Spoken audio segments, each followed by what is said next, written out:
추석을 앞두고 아제라이드 아반떼 하이브리드가 나와서 아반떼 전체를 리뷰를 하면서 하이브리드의 특징까지 한번 얘기를 해보겠습니다. 저희가 타고 있는 지금 아반떼 하이브리드는 풀옵션은 아니고 중위권 트림에 이제 옵션을 더해서 가격이 생각보다 세요. 2,564만 원. 풀옵션이 2,887만 원이니까 중상위 트림인데 일단 뭐 1.6T 가솔린에 6단 DCT 이건 아이오닉이랑 똑같더라고요. 그리고 141마력에 전기 모터가 32kW 정도를 더해주는 뭐 전체적으로 파워트레인은 그냥 아이오닉이랑 똑같다고 보시면 될 것 같습니다. 배터리도 아이오닉하고 똑같이 뒷좌석 시트 밑에 달려있고 아이오닉이랑 비교해봤을 때 장점은 휠 베이스가 20mm 긴 거 이외에는 하이브리드가 공차 중량이 1330kg 지금 16인치 휠인데 50kg나 가벼운데도 연비는 아이오닉보다 1kg 이상 뒤지는 아까 뭐 황 대표님은 저 얘기했었지만 가솔린 아반떼 모델에 비해서 한 120, 30kg 정도 무거운 배터리랑 하이브리드 시스템 모터 등등의 무게가 이제 그 정도 된다고 봐야 되는데 근데 공인 연비도는 미국 기준으로는 프리우스보다는 뭐 좀 많이 뒤지고 국내에서도 15인치로 계산을 하면은 프리우스보다 조금 뒤지네요. 일단 저도 뭐 앞좌석을 아주 넉넉하게 앉진 않았지만 뭐 시트 포지션 제대로 잡은 상태에서 뒷좌석 공간이 어떠신지. 뒷좌석 공간 뭐 무릎 공간은 충분한데요. 근데 이제 헤드룸은 뭐 손을 이렇게 올려서 재보기 전까지는 잘은 모르겠어요. 그런데 뭐 이 정도 뒤에 패스백으로 내려간 차 치고는 그렇게 나쁘지 않네요. 그렇죠. 아반떼가 성인 4명이 타는데도 아무 문제가 없을 정도로 하여튼 차 크기를 키워서 나와서 폭도 괜찮고요. 근데 공간은 뭐 넉넉한데 뒤에 뭐 아무것도 없네요. 에어 덕트도 없고 암레스트도 없고 시트에 포켓도 없고 뭐 그냥 달랑 도어 핸들하고 윈도우 매뉴얼 스위치 외에는 아무것도 없네. 이제 그거 하려면 100만 원 정도를 추가해야 되는데 현재 아반떼가 패밀리 세단 개념이 아니라 말 그대로 그냥 혼자 타거나 둘이 타는 정도라 뒷좌석 트림은 거의 시승차 풀옵션 아니면 안 한다고 그러더라고요. 현대도 고민이 많을 거예요. 제가 알기에는 현대도 이제 국내 인건비 포함 물가가 많이 오르고 그래서 아반떼까지는 이익을 못 낸다고 들었거든요. 이익을 못 내는데 왜 하느냐? 일단 세단 시장을 포기할 수 없고 세단 시장에서 제일 라인업의 제일 마지막이잖아요. 그런 것도 있고 또 미국 시장 같은 데는 기업 평균 연비를 맞춰야 되니까 큰 차 팔려면 작은 차 팔아서 그 연비를 맞춰야 되니까 싸게 팔더라도 뭐 그런 요인 내지는 엔트리 레벨의 패밀리 세단으로 시작을 한 거죠. 1990년에 엘란트라부터 시작을 해갖고 그 당시는 모터라이제이션이 처음 시작할 때 사람들이 다 차 갖고 싶어 하는데 소나타는 너무 비싸고 그때 중산층에서 성공하면은 소나타를 산다 뭐 이런 사람들이 희망을 가질 때라서 소나타까지는 못 가더라도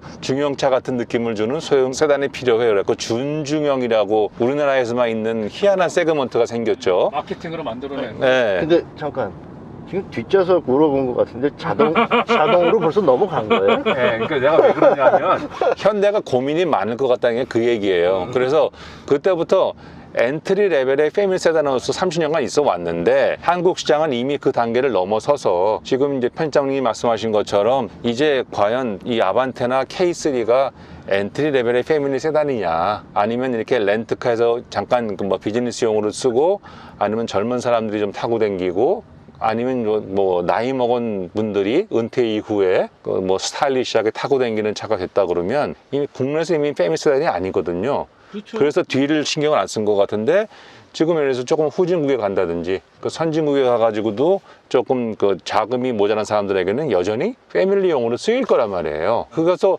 굉장히 그 상품 기획 측면에서 고민이 많았을 거라고 생각이 저는 돼요. 이거 어떻게 포지션을 잡아야 되나. 근데 일단 공간은 굉장히 키웠어요. 넓어요. 네. 아반떼 설치상 판매의 거의 절반 가까이가 플릿이잖아요. 기업용 렌트카 뭐 이런 공유 차량 뭐 등등 이런 것들이라 실질적으로 아반떼를 뭐 풀옵션으로 뽑는 경우는 극히 드문. 그러니까 그 급을 가면 소나타 중간 트림을 뽑을 수 있으니까. 또 이 세그먼트가 이제 최근에 와서 또 SUV에 밀리면서 가장 타격을 받는 세그먼트가 아닌가. 그래서 이제 국내에서도 이제는 아반떼하고 K3만 남았죠. 이게 지금 현대차에서 하이브리드 2급에서 모델이 현대기아 중에 아이오닉이 이제 올해 단종을 하기 때문에 사실상 얘가 이제 아이오닉을 대체하는 하이브리드 모델이거든요. PHEV는 또 국내가 워낙에 안 먹히니까 사실상 이제 아반떼밖에 살 게 없는 아직 K3가 나오질 않아서 그런 이제 선택의 다양성에서 보았을 때 생각보다 근데 가격대가 꽤 있어서 이렇게 아직 시장에서 반응이 이렇게 뭐 폭발적으로 하이브리드 이쪽으로 오지는 않는 것 같아요. 근데 이 하이브리드가 이 아반떼에서 지금 처음 한 건 아니잖아요. 2009년에 아 그건 말도 안 되는 하이브리드. 그 LPI 하이브리드가 나와서 LPG. 4년간 한 13,000대 팔고 단종됐는데 가격도 비싸고 LPG 넣으려면 너무 불편하고 딱히 연비가 좋은 것도 아니고 뭐 그래서 연비 나쁜 하이브리드로 유명했죠. 네, 그런데 요번에 두 번째 시도인데 이것도 마일드도 아니고 풀 하이브리드 아니에요. 그러니까 지금 뒤에 앉아 보니까 역시 저속에서 모터로만 가니까 굉장히 조용하고요. 이따가 또 달려봐야 되겠지만 풀 하이브리드는 배터리가 크잖아요. 근데 그걸 2열 시트 밑에 놨다고 하니까 앞뒤 무게 배분도 오히려 전륜구동으로선 좋아지지 않았을까. 상당히 좋을 것 같은데 가격이 진짜 너무 비싸거든요. 일반 아반떼보다 트림별로 한 400에서 500만 원씩 비싸요. 이거 과연 이게 팔릴까? 이렇게 비싼데 연비로서 이 차값 차이 나는 걸 커버하려고 그러면 한 20년 타야 되는 거 아닌가?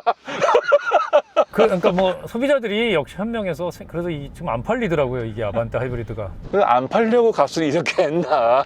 만들어 놓고. 가장 큰 건 미국의 그 CO2 규제 때문에 페널티 때문에 이걸 안 팔 수가 없더라고요. 예, 미국도 판다 그러대 하이브리드.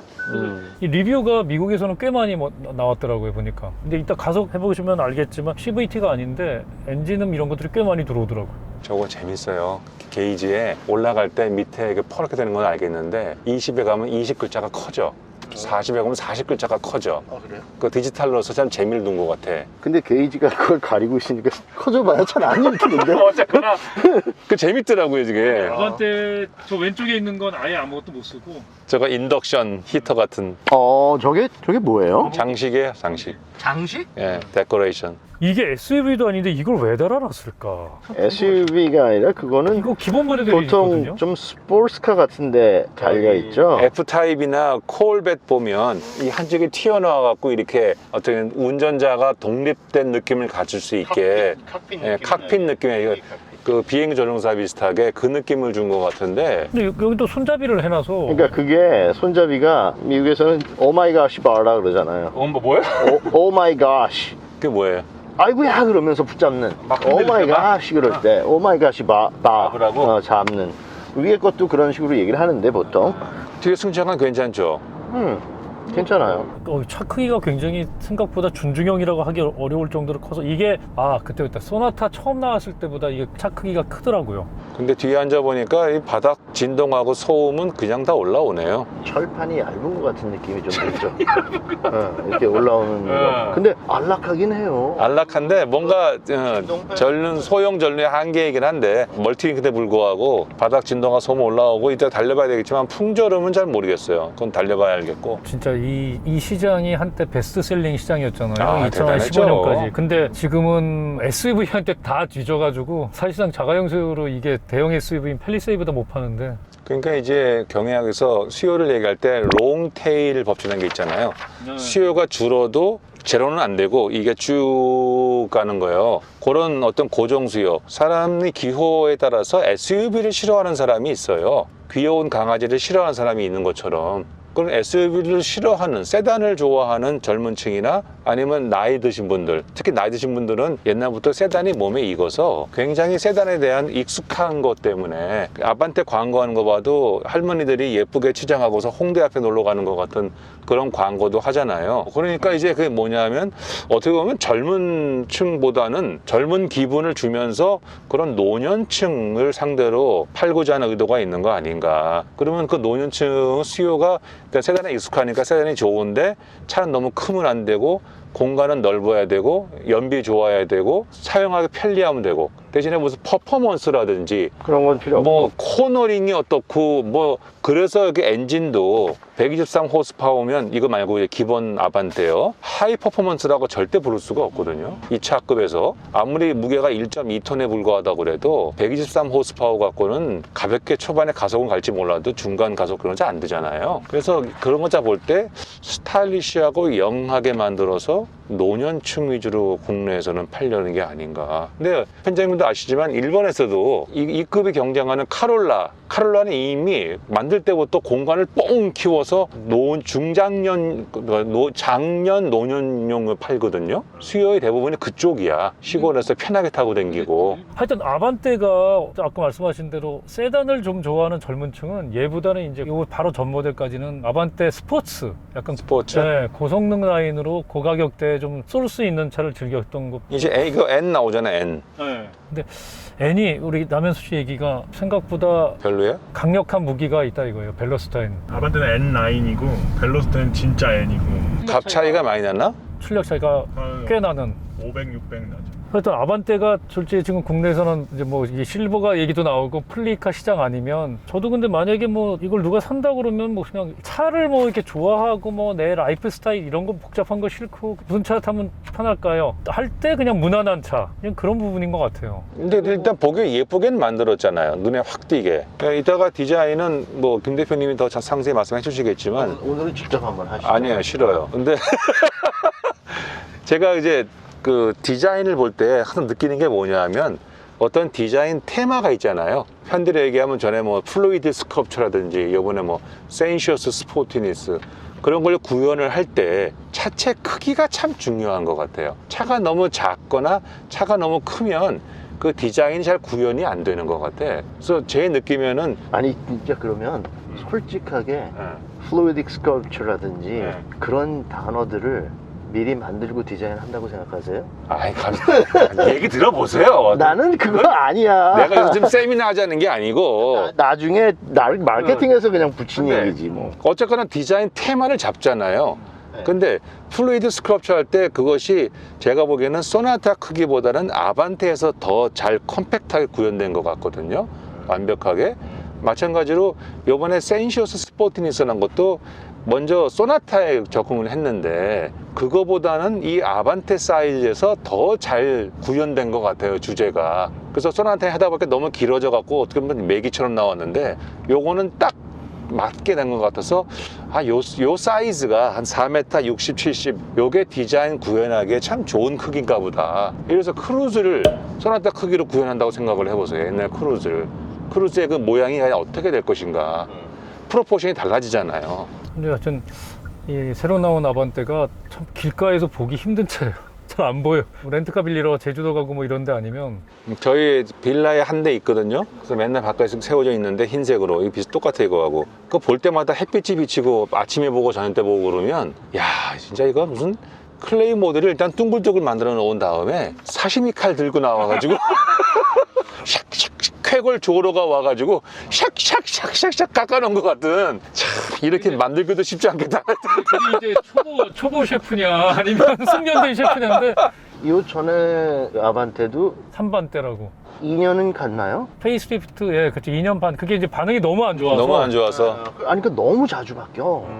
우리 롤을 오늘 바꿔서 디자인에 대해서 하시고 내가 상품 계획에 대해서 얘기하나? 그러면 이제 영상 편집해가고 못 내보내겠다고. 자 이제 저 앞에 가서 자 그럼 이제 운전자 교대 상품 계획에 대해서 얘기를 해보겠습니다. 아 지금 진짜로? 전문가는 아니지만 전문가시지. 디자인하려면 상품계 안 할 수가 없지. 나는 이 차를 아까 처음에 타고 좀 이렇게 전부 검은색이고 시트 여기 레자라서 그런 느낌이 있어서도 조금 그럴 수 있겠지만 뒷좌석에 공간을 보니까 야 이거 딱 택시인데. 택시? 나 지금 저는 사실 택시가 이렇게 승용차 낮은 것보다는 조금 SUV나 차라리 높은 예, 뭐 아이오닉 그런 식으로 조금 높은 거 니로 같은 거 그런 게 승객이 타고 내릴 때 편하니까 이게 높아서 그래서 그런 게 사실은 택시로 어울린다고 생각하는데 기존에 있던 택시들을 연상을 하고 생각을 해본다면 이건 완전히 딱 택시용 같아. 네. 특히 레자가 그런 느낌을 주네. 아니 뒤에 공간이 넓어요. 충분히 넓은 것 같아요. 뒤에 아무것도 없고. 저기 밑에 뭐 공간도 충분히 미터기 같은 거 놓을 수도 있고. 네, 뭐 이게 저는 원래는 이제 무선 충전 뭐 이런 거 예. 그렇죠. 근데 괜찮을 것 같은 느낌이 드네요.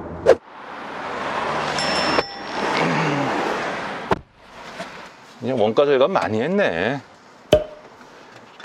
이게 왜? 아니, 이게 이쪽에 있는 게 맞지 않아요? 옛날에 다들 그랬어요. 어. 나도 이거 보고 이게 이쪽에 될 것 같은데? 이렇게 잡아보면 더 좋아. 이게? 나 이해가 안 가. 하여튼 뭐. 그죠? 예. 통풍 시트 있네. 아, 운전석만? 그래서 운전석은 넣어야 돼요. 옵션을. 그래서 이 정도 가격대에 이게 제일 옵션은 다 빼놓고 운전석 이거 살짝 운전자 이외에는 별로 필요 없다는 거니까.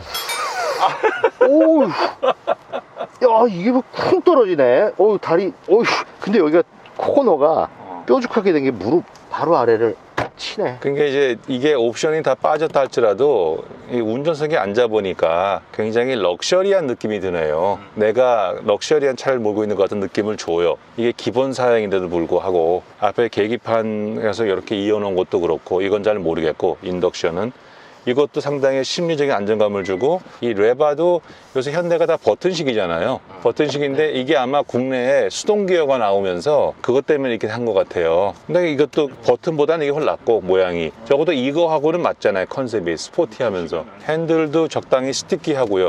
끈적끈적하고 가죽이고 역시 이건 뒷좌석보다는 역시 그냥 앞이다 앞. 그러니까 이건 기본 설계가 진짜 앞열 중심으로 만들었네. 앞좌석도 이 조수석보다는 운전석. 완전히 운전석을 운전자 딱 위주로 감싸주는 것 같은 느낌이 맞아요. 드니까. 운전자 위주로 만든 차야. 굳이 이게 조수석 통풍 시트도 안 넣는다는 거야. 운전석을 이렇게 보고 있고요. 이게 화면이나 이렇게 계기판 요거 누르는 것도 이렇게 수평이 아니고 운전석을 이렇게 보고 있네요. 이런 건 되게 좋네. 여기를 나눠 놓으니까 내 자리는 요만한 것 같아. 저쪽 자리는 여기서부터 여기. 가운데를 치면 여기인데. 예? 그러니까 여기 앉아가지고는 운전석 쪽을 보면서 세상은 공평하지 않네? 그런 느낌이. 그럼 너도 차 사, 뭐. 이게 그러니까 IVT라고 부르잖아요. 그러니까 CVT인데 CVT가 좀 밋밋하게 변속되고 고속 RPM 가면 거기서 계속 물고 앉아있고 좀 재미가 없으니까 자동이나 더 나아가 수동 변속의 느낌을 주기 위해서 기어 물고 올라가고 뭐 그런 느낌을 주잖아요. 그래서 IVT라고 하는데 그건 잘한 것 같아. IT 트릭인데 훨씬 운전 재미가 있을 것 같아. 따라가네 이거. 그 차선 유지하는 거예요. 잘 되네. 희한하네. 희한하네. 그죠? 잘 되네. 뭐 가속이 뭐 노말로 하니까 튀어나가진 않지만 경쾌하고 기분 좋네요. 뭐 이 정도 급에서는 뭐 전혀 문제 없고 스포츠를 넣으면 좀 튀어나가는 것 같고 이게 141마력이잖아 하이브리드. 그래서 그런가 힘이 모자랐다는 생각은 안 드네요. 성인 4명이 탔는데 어쨌든 잘 치고 나가네. 그리고 주행 안정감이 굉장히 이게 새로운 3세대 플랫폼이라고 그러죠. 이게 뉴 플랫폼인 것 같은데 요새 현대하고 기아하고 좀 반대가 된 것 같은데 그 전에 기아는 좀 단단하게 하고 현대는 좀 물렁하게 했는데 이제 자꾸 반대로 가는 것 같아. 그러니까 지금 현대가 이거 만들었을 때 지금까지 타본 아반떼 가운데 가장 좀 단단하다는 느낌을 줘야 되나?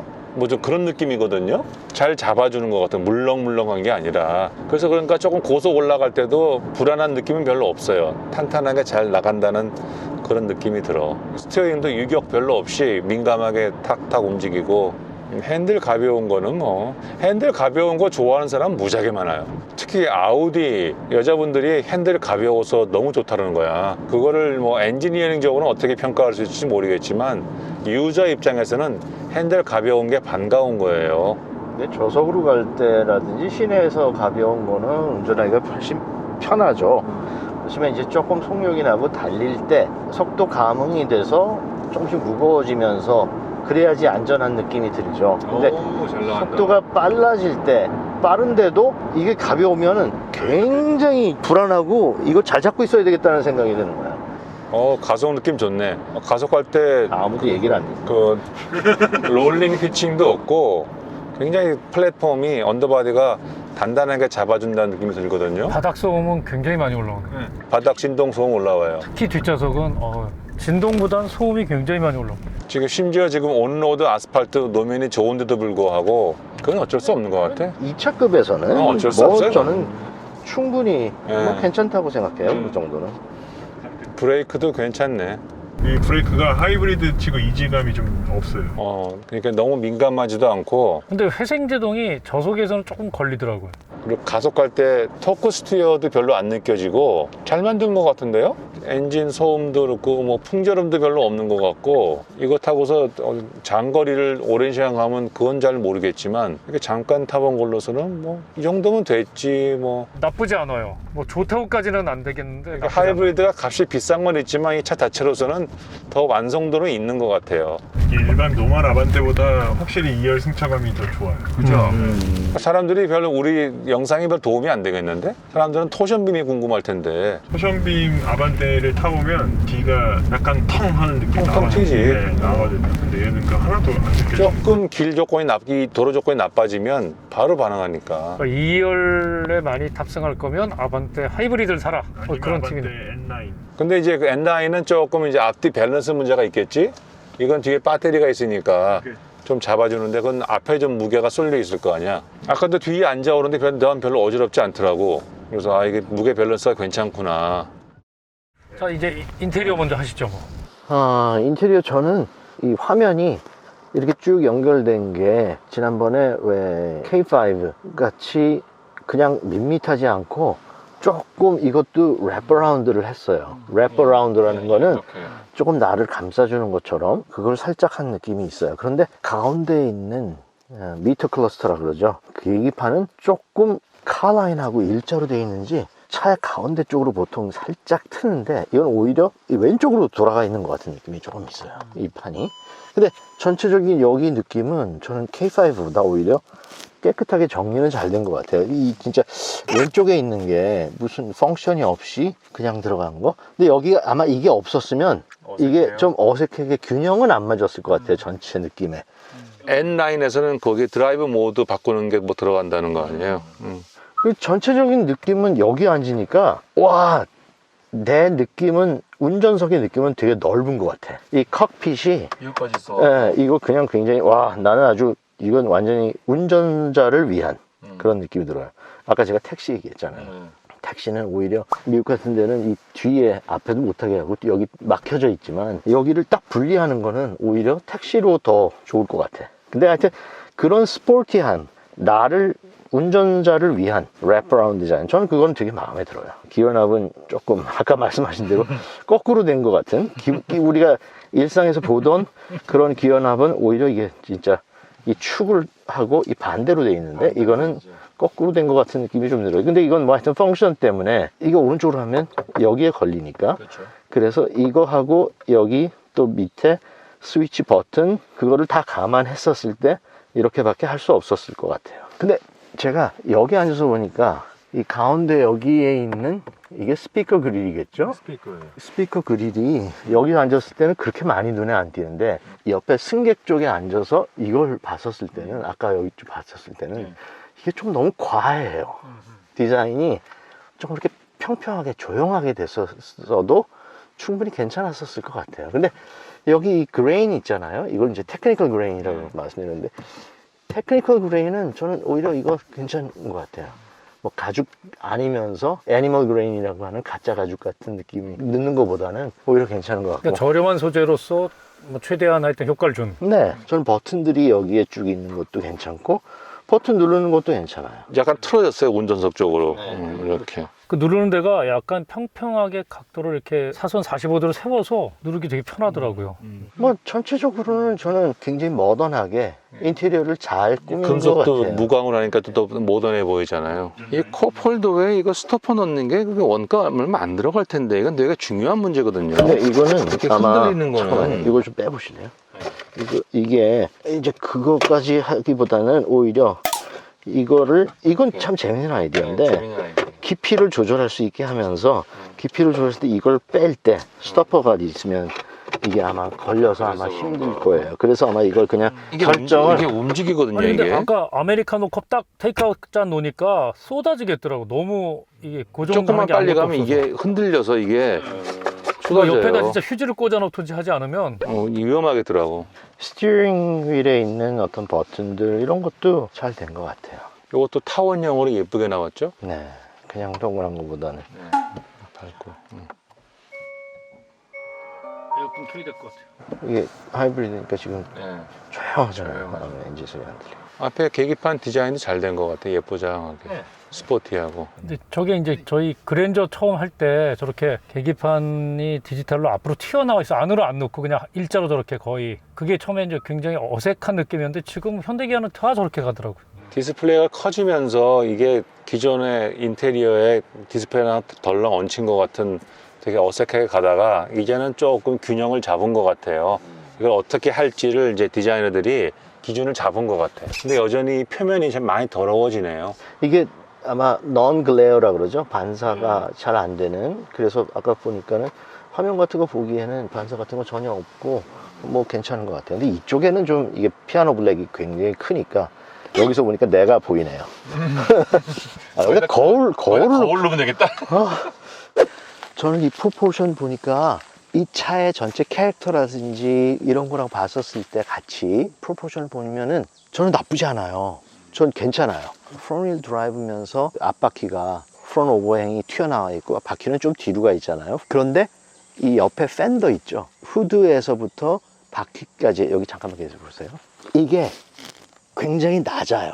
이게 낮기 때문에 오히려 나쁘지 않아요. 프로포션이. 그리고 전체적인 느낌은 저는 상당히 괜찮아요. 그리고 특별히 제가 중요하게 생각하는 왜 A필러, C필러에 대한 그런 관계 있잖아요. 거기서 볼 때 전에도 한번 말씀드린 적이 있지만 현대차들이 A필러 이 밑에 부분이 굉장히 힘이 없어 보인다는 게 여기서 이렇게 내려와 가지고 여기가 좀 약해 보인다는 게 있었는데 이거는 여기가 쫙 가고 여기서 끊었어요. 거의 이거를 적용을 해서 저는 오히려 이게 더 힘이 있어 보이는 A필러에 그리고 거기 C필러도 끝에까지 네. 선을 다 준. 네, 그게 저는 괜찮아요. 뭐 프로포션은 옆에 사이드에서 우리가 주로 보지 못했던 그런 캐릭터죠.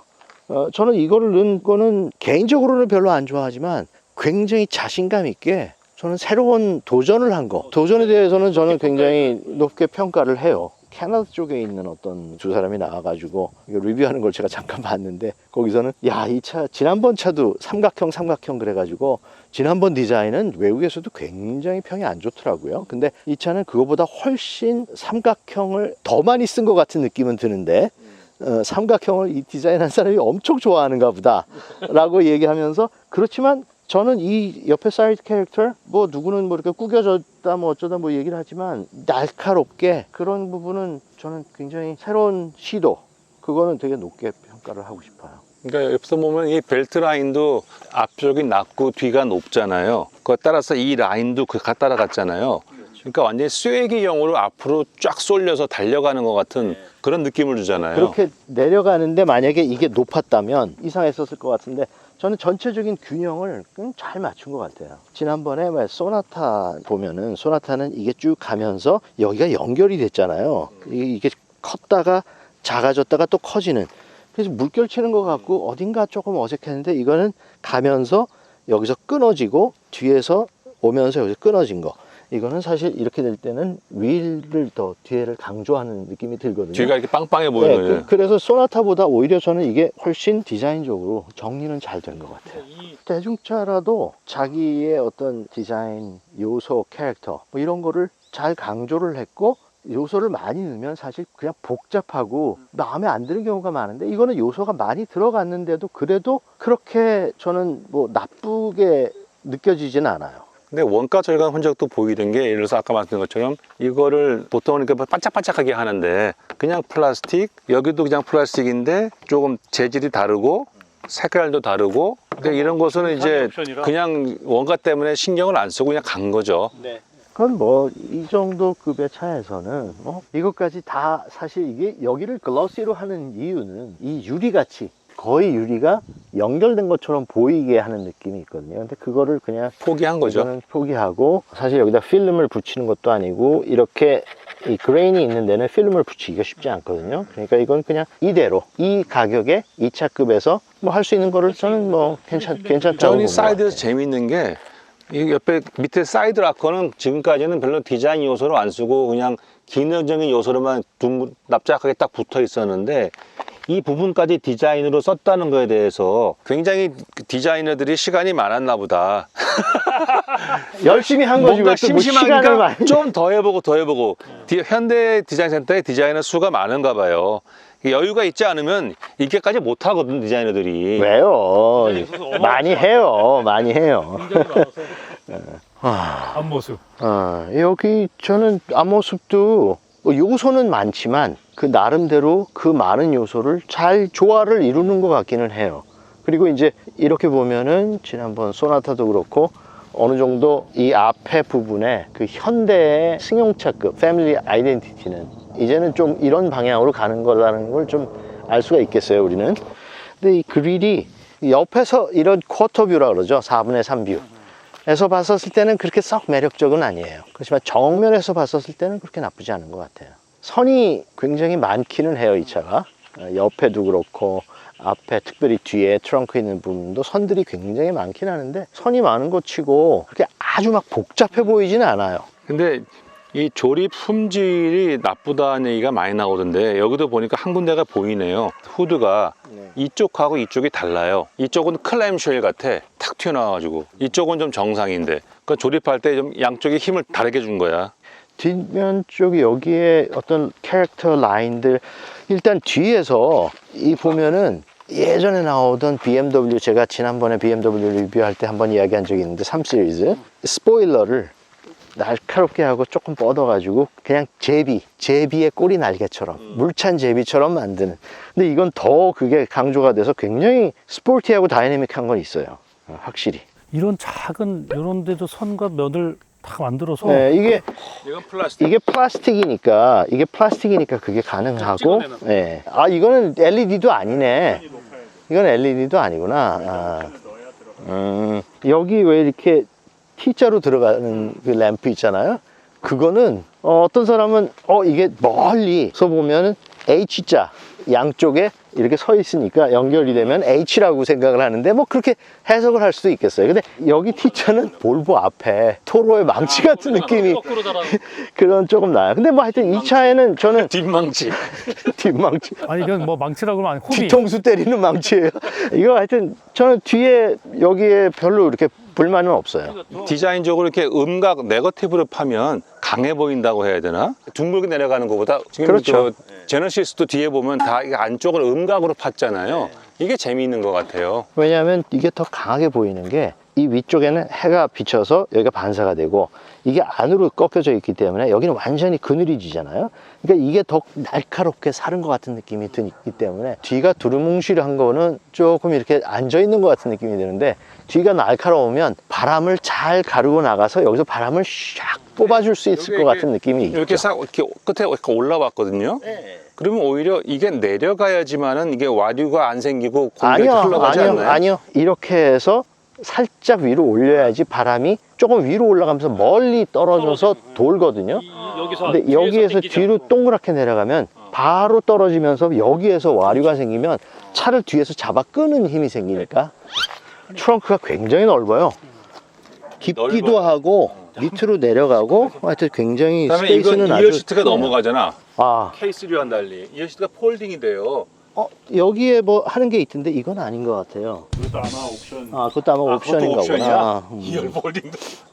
구스넥 커버가 이건 없잖아요. 뭐 2차급에서는 저는 뭐 상관없다고 생각해요. 구스넥이 항상 말씀드리지만 이렇게 들어갈 때 보면 이렇게 들어가면 안에 이만큼 따라 내려가잖아요. 그래서 여기다 물건을 실으면 높게 못 실어요. 거기서 항상 걸려요. 그래서 구스넥이 더 가격이 저렴하긴 하죠. 근데 구스넥을 안 쓰고 앞에 후드 올라가는 것처럼 여기에다 힌지를 써서 여기서 더블 힌지 같은 걸 써서 이렇게 하면은 훨씬 짐을 넣을 수 있는 공간은 많이 있죠. 근데 이건 뭐 요새는 대부분 이게 더 그냥- 싸겠죠? 이건 훨씬 가격이 저렴하니까. 근데 어쨌든 배터리를 저 시트 밑에 잘 깔아서 이 트렁크를 온전히 다 쓸 수 있잖아요. 저는 이 점에서는 굉장히 잘한 것 같아요. 이 머플러는 숨겨져 있는 머플러로 되어 있는 거군요. 그렇죠? 하이브리드라. 예. 이게 리얼 비전 앵글이라고 그러죠. 비전 앵글이 여기까지 있는 게 아니라 여기까지 있거든요. 그러니까 그 리어뷰 미러로 보이는 거요? 네네. 그리고 아니 리어뷰 비로로 보이는 것도 그렇지만 돌아봤었을 때 후진할 때 요새 뭐 카메라로 주로 보지만 여기까지 쭉 늘린 거는 전체적인 디자인의 어떤 이 흐름 더 스포티하게 쭉 여기 연결된 것처럼 보이게 하기 위해서 집어넣은. 하여튼 다이내믹의 거의 끝까지 간. 참 궁금한 거는 이 다음 차가 어떻게 나올지가 궁금하긴 해요. 그거 다른 디자이너가 한다니까. 아니 뭐 다른 디자이너가 하더라도 인테리어는 택시로 쓰면 참 좋을 것 같아요. 특별히 뒤에 앉았을 때 자리도 넓고. 근데 옆에는 택시 사인 붙이기는 좀 쉽지는 않겠네. 이 잘라진 면들 때문에. 그러니까 이 부분까지도 하여튼 여기 디자인을 넣었어. 이거 잘 맞췄네요. 네, 이게 맞추기가 쉽지 않거든요. 이 사이드 아우터의 철판하고 이 이 플라스틱하고 플라스틱하고 이 캐릭터를 정확하게 맞추기가 굉장히 어려운데 이런 금연 기술이 좋아진 거죠. 조립 기술하고 참 잘해요 이런 건. 뭐 이런 얘기 뭐 다들 알 텐데 뭐 다 아는 얘기인데 다른 얘기 하지 마세요. 다 아는 얘기 안 해. 여기도 하나도 안 맞잖아. 근데 뭐 원가가 싼 차니까. 아니 왜냐면 GM에서는 GM도 그렇고 피아트도 그렇고 이런 데다가 캐릭터 넣는 거를 생산 쪽에 있는 사람들은 진짜 싫어하거든. 그렇죠. 맞추기 어려우니까. 네, 근데 현대는 생산을 아주 그냥 잘하는 것 같아요. 이게 힘든 이유가 이 힌지가 이게 아주 굉장히 튼튼한 힌지가 아니라 힌지가 요 하나거든요. 이거 하나로 이걸 다 버텨야 돼요. 맞아. 그렇기 때문에 이걸 맞추기가 쉽지 않은데 그래도 잘 맞췄어요. 이게 삐뚤어지면 눈에 너무 거슬릴 것 그렇죠. 같아요. 그래서 생산에서는 이거 질색하는 건데 현대는 다른 차들도 품질에. 다른 차들도 그랬던 것 같은데 여기에 캐릭터 들어가는 거를 진짜 디자인 손을 많이 들어주는 것 같아요. 그리고 이게 바퀴가 16인치라서 제가 시승기 보니까 17인치 낀 거에 대해서는 승차감 얘기가 나오든 나쁘다고 16인치가 훨 좋은 것 같아요. 이게 쿠션도 좋고 이게 16인치에 이게 55거든요. 근데 17인치는 또 45인가 그래. 근데 이제 이 차 성격이 겉으로 보면 스포츠카 같고 한 300km 나올 것 같지만 해보면 그게 고속을 가는 차가 아니잖아요. 그렇죠. 승차감 위주로 간다 그러면 사실 17인치는 오버스펙 타이어야. 겉으로 보기엔 좋을지 몰라도 하이브리드. 단정하게 만들어놨네. 하이브리드에 관련된 거는 노란색으로 조금 일관성 있게 해놓고 이거 깔끔하게 된 것 같아요. 네. 굉장히 무겁다. 오, 왜 이렇게 무겁지? 안전 때문에 그랬나? 세이프티? 버티느라고? 이거 한번 들어보세요. 굉장히 무거운데? 아니 아까 저 문 열다가 놀랬다니까. 오 진짜. 왜 이렇게 무거워? 오 이거는 어디 야외에 나가서 이제 운동 못하니까 이걸 운동하면 되겠다. 그런 기능이 또 있었네. 괜찮은데? 괜찮은데? 3반대의 혹평 때문에 정말 디자이너가 너무 고생했을 것 같은 허투루 만든 데가 정말 일도 없는 복잡다단할 수도 있지만 장바구니에 넣기 힘든 차가 돼버린 지금은 아반떼라는 이 차급의 시장이 바로 엔트리로 오는 사람들이 소형 SUV로 장바구니 넣는 차가 너무 커서 야 이게 어떻게 준중형이야 중형차지 과거 뭐 원가 절감 뭐 여러 가지 있다고 해도 훌륭한 근데 단 하이브리드에서는 연비가 생각보다 좋지 않아서 공기역학계에서 CD가 거의 0.3 정도를 능가하지 않을까. 아반떼가 기존이 다 0.2928이었는데 그 점은 디자인과 좀 고민을 해봐야 될 부분이 아닐까 그렇게 생각이 드네요. 근데 되게 잘 만든 것 같아요. 아반떼를 생각해보면 이게 90년에 처음 엘란트가 나와서 30년 됐는데요. 지금까지 한 1,600만 대 정도가 팔렸다고 그러죠. 그러니까 현대가 판 차 중에 제일 많이 팔렸을 거예요. 그러니까 지금의 현대를 만든 1등 공신이야 사실은. 앞으로는 SUV가 더 많이 팔리겠지만 그래서 아반떼는 정말 현대의 심장 같은 차인데 이제는 그 세단이 죽으면서 국내에서 세단의 라인업에 이제 막내가 됐는데 어떻게 아반떼가 막내가 됐나 싶을 정도로 정말 우리나라 시장이 많이 바뀌었구나 하는 생각을 하게 되고요. 처음에 엔트리 레벨의 패밀리 세단으로 시작했었는데 이제는 그 위치가 조금 애매해져 가지고 지금 아까 편집장님 말씀하신 것처럼 이렇게 신경을 써갖고 디자인 예쁘게 해서 물론 안에는 원가 절감 때문에 이것저것 좀 눈에 선 분 많이 있지만 기본적인 형상은 참 커지고 잘 나왔는데 이것이 지금 그동안은 세단은 또 가격이 좀 저렴하다 그래서 SUV 대비해서 여지가 있었는데 이제는 SUV도 소형 SUV가 커지면서요. XM3가 커지면서 이 차하고 2720으로 휠베이스도 똑같고 값도 비슷해. 그러면 이제 아반떼는 점점점 구속으로 몰리겠구나. 그래서 그나마 북미 시장에서는 그 기업 평균 연비나 평균 탄소 배출량 때문에 이런 소형차를 많이 팔아야 되지만 앞으로는 하이브리드니 전기차니 막 그런 게 나온다 그러면 이런 아반떼 같은 차는 점점 더 기업 입장에서도 수익성도 안 나는데 버리고 싶은 차가 아닐까. 그래서 현대도 참 고민이 많겠다. 이제 이 급의 아반떼하고 K3밖에 안 남았잖아요. 그래서 좀 아쉬운 생각이 드네요. 저는 그 상품기획 전문가께서 우리나라 최고의 상품기획 전문가 황 씨께서 최고 아닙니다. 황 씨는 맞는데. 말씀하신 대로 참 이 아반떼가 중요한 차였고 지금은 이제 시대가 변해가면서 SUV로 가고 그 따라갈 수밖에 없겠죠. 그런데 거기에서 아반떼라는 차, 엘란트라는 차, 이 차가 아직도 존재하고 살아있다라는 걸 보여주기 위해서 디자인으로 굉장히 강조를 해서 내놓는 차 같아요. 존재감을 드러냈다 네, 이거죠. 존재감을 나 여기 드러낸 차 있다고. 같아요. 이게 이제 북미 시장에서는 혼다의 시빅, 카롤라하고 이제 경쟁을 하는데 저는 토요타 시빅이나 카롤라보다 오히려 디자인 쪽에서 훨씬 더 아이 캐칭이라고 그러죠. 눈에 확 띄고 사람들한테 주목을 받을 수 있는 그런 면에서 디자인을 최선을 다해서 정말 잘 열심히 했고, 물론 디자인은 개인의 선호도가 당연히 있겠지만 좋아하는 사람, 이거 분명히 싫어하는 사람들도 많이 있을 거예요. 그렇죠. 옆에 이렇게 뭐 캐릭터라든지 너무 강하게 들어간 거. 그렇지만 이걸 좋아하는 사람, 또 전체적인 사람들한테 이슈거리를 만드는 그런 충분한 역할을 그거 했다고 중요한 얘기인 것 생각해요. 같아요. 이슈 메이킹이 되면 존재가 드러나거든요. 그렇죠. 이슈가 안 되면 묻혀버려.